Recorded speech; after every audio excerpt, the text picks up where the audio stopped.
Hey yo tout le monde, on se retrouve sur CR en 2 spi pour l'équilibrage. Alors d'habitude je suis sur le PC pour faire ça, mais là je veux faire très rapidement. Alors flèche, rayon de 4 à 3,5 cases, c'est bien, c'est très bien. Alors qu'est-ce qu'ils disent? Ah oui c'est ça. Ouais, bah en tout cas c'est une bonne chose qu'ils aient réduit le radius des flèches. En plus comme ça vous avez les explications, c'est incroyable. Je pense que je vais faire ça pour les prochains équilibrages, je pense que je vais plutôt être sur téléphone. C'est vachement cool en fait sur téléphone. Les flèches avaient besoin de leur nerf. Franchement, c'était insupportable. C'était le meilleur sort du jeu depuis... depuis le nerf des Evo en fait. Depuis le nerf général des Evo. Bombardier Evo, Artificier Evo et Archer Evo, là, pour qu'ils puissent mourir aux flèches. C'est devenu complètement broken en fait. Enfin, c'est pas devenu broken, mais c'était capable de gérer les cartes broken, donc forcément que c'était overbroken. Et puis même les flèches de base, c'est tellement no skill. Je veux dire, juste tu les places sur l'arène, t'as même pas besoin de réfléchir. Le radius est tellement grand, tellement ridicule, forcément que la carte est broken, quoi. La bûche, pareil, c'est... À mon sens, c'était moins fort que les flèches, et ça restait plus skill. Parce que t'avais un radius, alors certes, ça tapait très loin, mais je pense vraiment que c'était encore plus skill que... Enfin, vraiment plus skill que les flèches, parce que... Autant en longueur, c'est vrai que c'est très long, autant en largeur, la bûche, elle est pas si grosse que ça. Et tu peux vite te faire surprendre à faire des conneries avec. Donc... je sais même plus ce que je voulais dire, c'était quoi mon idée de base? Je sais plus. Bon. La bûche va réduire ses dégâts à la tour couronnée. Alors, l'explication qu'ils ont mis... Hein? Quoi? L'explication qu'ils ont mise, c'est... Comme pour les flèches, nous avons réduit les dégâts. Alors, je ne vois pas de réduction des dégâts dans les flèches. Mais bon... Je pense qu'ils avaient gardé ça du dernier équilibrage. Bon. Le canon. Vitesse de frappe de 0,9 à 1 seconde. C'est extrêmement frustrant. On va pas se mentir, c'est très frustrant. Mais c'était nécessaire. En tant que joueur Royal Hogs Archer Queen, je suis obligé de dire que c'était nécessaire. Tu vois, mais ça me frustre. Parce que je joue le canon. Mais je peux pas dire que c'était pas nécessaire parce que c'était nécessaire. Voilà, justement, le canon était vraiment broken. Il domine le champ de bataille depuis plusieurs saisons. Ils ont totalement raison de dire ça. C'est totalement vrai. Le canon écrase tous les autres bâtiments, absolument tous. La Tesla se fait exploser par le canon. La tour à bombe, pareil, on la voit depuis des mois. La tour de l'enfer, elle s'est un peu fait remarquer, mais franchement, le canon prédomine. Donc c'est bien qu'il les nerf. Franchement, c'est bien qu'il les nerf. Maintenant... Après, je pense pas que le nerf soit non plus exagéré, quoi. C'est juste 1/10 de seconde de plus. Je pense que ça fera pas la différence sur beaucoup d'interactions. Ça en fera sur certaines, je suppose. Mais... Et puis, pendant les pushs, les troupes se prendront forcément moins de dégâts.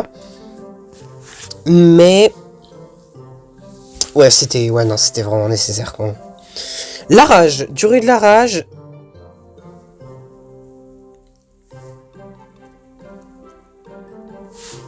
Alors, auparavant, les troupes restaient sous l'effet du sort pendant 2 secondes après avoir quitté la zone de rage.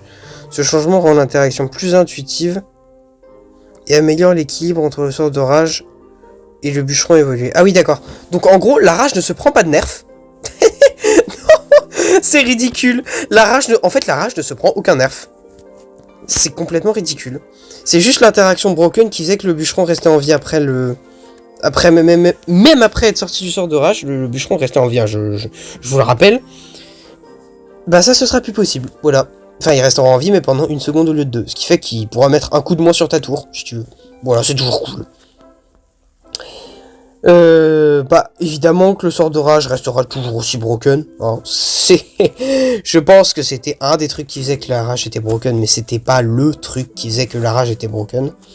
Franchement, en fait, le combo... Boost de troupes plus dégâts, c'est vraiment ce qui fait que la rage est totalement totalement pété, et ce depuis des mois. Franchement, je pense que c'est dans le top 5, je dirais même top 3 des meilleurs sorts de la méta, juste derrière la bûche. Franchement. En fait, c'est trop fort. Vraiment, c'est trop fort. Faut toujours penser en termes d'élixir. Je veux dire, la rage, elle coûte 2 d'élixir. Elle est capable d'anéantir des armées de squelettes. Alors, vous allez me dire, oui, la bûche aussi. D'accord, mais la bûche, c'est une troupe... Enfin, c'est un sort défensif. La rage, c'est un sort qui est aussi offensif. Je ne trouve vraiment pas ça normal que la rage puisse être utilisée aussi bien offensivement que défensivement. Alors certes, défensivement, elle est beaucoup moins puissante que d'autres sorts comme Flèche qui a un plus gros radius, que Bûche qui est capable aussi de repousser les troupes, comme je sais pas, Zap qui est capable de reset. Mais ça reste quand même un sort, pardon, ça fait 2 fois, qui inflige des dégâts et à la fois qui booste. Donc bon, ça restera broken. Voilà. Alors, nerf de la géante runique. Enfin, on n'en pouvait plus de cette carte de con. Un petit nerf des points de vie, ça fait pas de mal, ça en vrai. Ça fait vraiment pas de mal. Durée de l'enchantement après la... Ah merde. J'avais mal lu. Enfin non, c'est sur Royal API l'équilibrage qui est... En fait, l'équilibrage sur Royal API, il est souvent très mal expliqué, comme c'est souvent très short en fait, ce qu'ils mettent sur Royal API. Mais j'avais vu en 2 spi ce qu'il y avait écrit. J'avais juste vu durée de l'enchantement, infini 5 secondes. Mais ils avaient pas mis après l'élimination de la géante runique.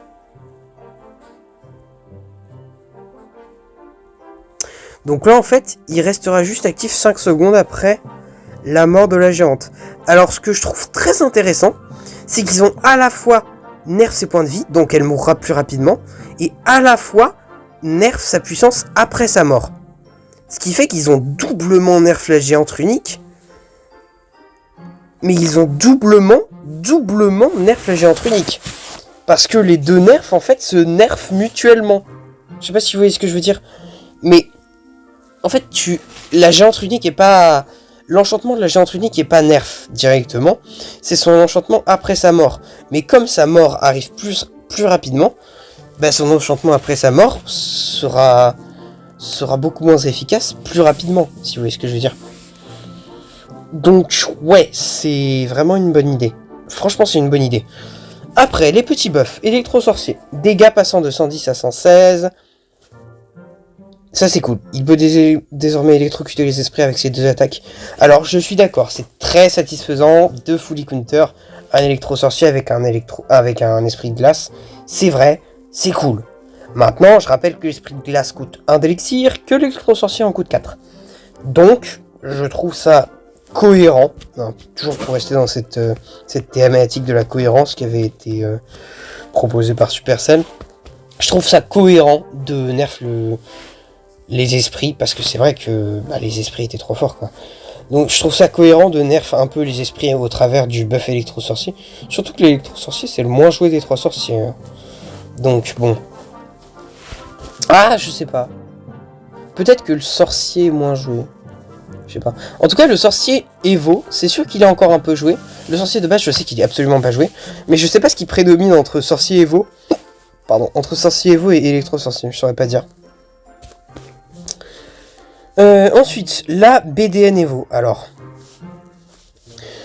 je sais pas quand est-ce que Supercell se rendra compte que la boule de neige Evo, depuis qu'elle est sortie, personne ne la joue. Je sais pas comment il faut leur dire. En fait, le concept de l'évolution, c'est sympa.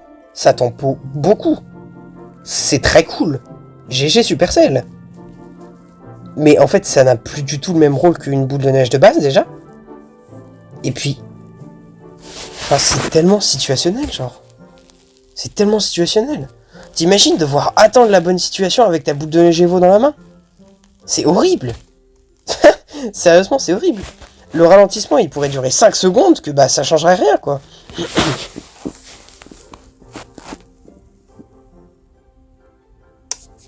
Quoi? Prolonger la durée du ralentissement lui permettra d'être efficace même contre les bâtiments. Alors ça, je comprends pas pourquoi. Vraiment pas compris. Bon, bref. Mais il faudrait qu'il buffe la boule de neige de base, pas la boule de neige Evo. Parce que la boule de neige Evo, ok, c'est une évolution qui est bien équilibrée, voire même un peu trop faible.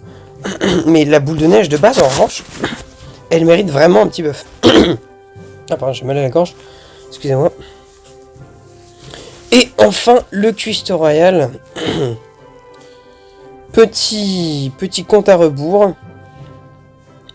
24 secondes, 40 secondes, 21 secondes, 35 secondes. Il me semble que 24 secondes, 21 secondes, c'est quand t'as tes 2 tours de princesse. Il me semble que quand t'as perdu une tour de princesse, ça cuit moins vite. Hein. Il me semble que c'est ça. Hein. Et donc à ce moment-là, c'est 40-35. Je crois, hein. Je suis pas sûr. Nous avons été trop durs avec le cuistot lors des derniers équilibrages, alors on revient sur ces changements. C'est drôle parce qu'ils se rendent compte un mois plus tard qu'ils ont tué la carte. C'est tellement drôle. Ah putain. Ajustement, princesse. La princesse va mettre un peu plus de temps à se déployer. Donc ça c'est cool. Le petit nerf, c'est très très cool. Parce que ça veut dire que quand tu la poseras au pont, l'adversaire aura plus de temps pour poser son sort. Avant, c'était vraiment du pré-shot. Là, la princesse, je pense, limite, avec un temps de réaction très rapide, tu peux réussir à la gérer, je pense. Pour les joueurs avec beaucoup de latence, il était difficile d'intercepter la princesse avec des troupes et des bâtiments quand elle était placée au niveau du pont. Grâce à ces ajustements, elle sera plus facile à distraire au pont, mais il y aura aussi de meilleures capacités défensives, c'est ça. Une vitesse de frappe, voilà, je vais y arriver, de la première frappe qui passe de 0,5 secondes à 0,3 secondes. Donc en fait, quand elle est posée au pont, la princesse tapera exactement comme avant. Elle mettra la même durée. Parce que là, durée du déploiement plus 0,2 secondes, et première vitesse de frappe, moins 0,2 secondes. Donc c'est juste, en fait, que, au lieu de prendre le focus direct sur la tour, ça va attendre 0,2 secondes de plus, avant de prendre le focus sur la tour. Donc ça, c'est cool. En revanche, quand ça prendra le focus, ça tapera encore plus vite. Donc ça te laisse un petit peu plus de temps pour réagir lors de son déploiement. En revanche, quand elle est placée au niveau défensif, elle va être bien forte, hein, cette petite princesse. Sur son premier coup, là, elle va vite réagir. Alors après, c'est que son premier coup. Donc bon, quand elle est placée défensivement, c'est pas trop significatif non plus. Mais ça reste un petit rework de la princesse que j'apprécie, personnellement. Alors, j'aurais aimé ne pas autant la buff qu'elle a été nerf, parce que la princesse mérite plus un nerf qu'un buff, mais bon, on peut pas non plus tout demander. Enfin, le néant intervalle entre les frappes de 1,3 à 1,0, c'est cool, parce que ça veut dire que le néant va être beaucoup plus dur à... Comment dire ? Je vais pas dire à pré-shot, parce qu'il est toujours aussi facile à pré-shot, mais il va être plus dur à arrêter, je veux dire. Ça va être plus dur de réduire les dégâts du néant, parce que si tu réagis pas à temps, tu vois, les coups vont partir beaucoup plus vite. Donc faudra vraiment avoir un temps de réaction très très très rapide si jamais tu veux que ta troupe ne se prenne pas beaucoup de dégâts. Bon. Bah voilà, fin de l'équilibrage. Alors, juste qu'est-ce qu'ils disent ? Sort de néant, plus faible que les autres, réduit l'intervalle de temps, frapper ses cibles de manière plus systématique. Bon, on va s'arrêter là. Bon équilibrage, même si je trouve toujours qu'il manque des nerfs. Il manque des nerfs. Il manque le nerf de l'électro-dragon évolué. Il manque le nerf aussi du méga chevalier. Hein, le machin qui renvoie les troupes à 1000 années-lumière. C'est bien gentil, mais on en a notre claque. Qu'est-ce qu'il y a d'autre comme carte bien broken ? Bah les gardes qui sont toujours pas nerfs. On aimerait bien qu'ils soient nerfs, ces gros chiens. La foudre aussi, qui n'a pas été touchée alors qu'elle domine la méta. Alors, en vrai, non, ça c'est... Non, c'est trop... Je pense pas nerf la foudre, non. Je dis des conneries, pardon. En fait, elle est trop portée par les cartes broken de la méta. Peut-être un petit nerf du bombardier, hein, bombardier de base qui est toujours très très très très fort, qui n'a toujours pas été touché, alors qu'il le mériterait largement. Mortier Evo, d'ailleurs, on n'en parle pas beaucoup, mais le Mortier Evo, je sais pas si vous l'avez remarqué, vitesse de frappe 4 secondes, vitesse de frappe mortier de base 5 secondes. C'est la seule Evo qui a des changements de stats. Avec, bien sûr, les chauves-souris, il me semble que leurs PV sont... Ouais, c'est ça, leurs PV sont augmentés, elles ne meurent plus au zap. Non, elles ne meurent plus, pardon, à la flèche de la tour, mais je crois qu'elles meurent au zap. Si, je crois.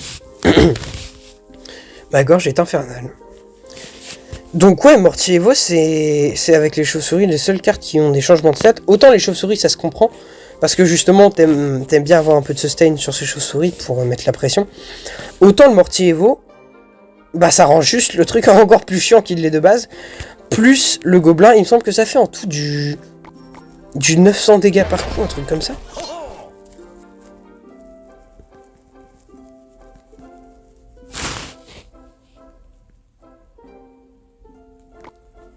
Au niveau 11, ça fait 266 dégâts.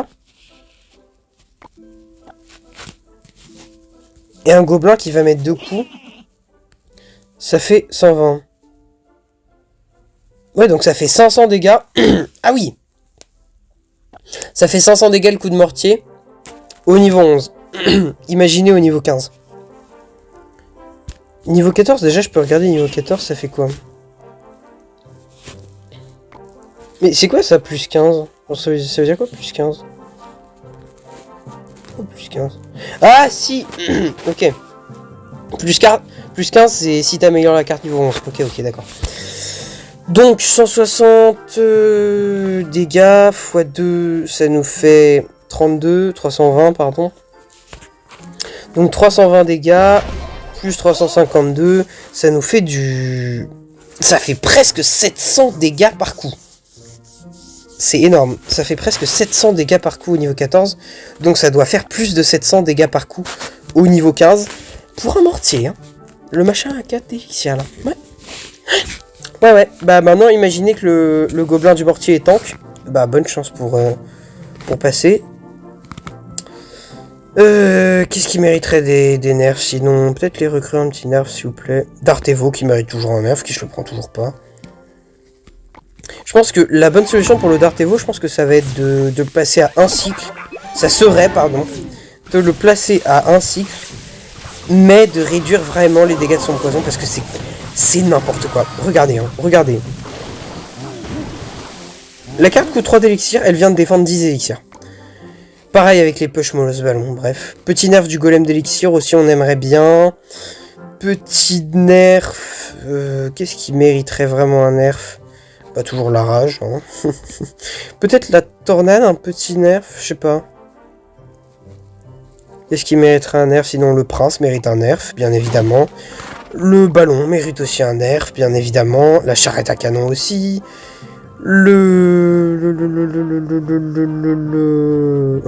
J'ai envie de dire le mineur. Non, mais le fantôme royal, la voleuse, bien évidemment. Ça mérite toujours des nerfs. L'archer magique. Complètement broken ce machin, personne n'en parle. Le bûcheron aussi, s'il vous plaît. Bûcheron Evo, nerf bûcheron Evo. Le MK, on l'a déjà dit. Le Stein, d'ailleurs, qui est toujours très très fort. Enfin bref, voilà, j'ai fait un peu le tour des cartes les plus broken. Maintenant, voilà. Bon. L'équilibrage est déjà bien, même si c'est vrai qu'on aurait apprécié voir d'autres cartes dans l'équilibrage. Mais bon. Tant pis. J'espère quand même que cet équilibrage vous plaît. Autant qu'à moi, parce que c'est vrai que moi ça faisait très longtemps que j'avais pas vu un bon équilibrage comme ça. Donnez-moi vos avis sur cet équilibrage en commentaire. Et puis bah, je répondrai bien évidemment. Hein. Donc ben, c'est la fin de cette vidéo. J'espère qu'elle vous aura plu quand même. N'hésitez pas à mettre un petit like et un petit abonnement. C'était Alexis. On se dit à la prochaine.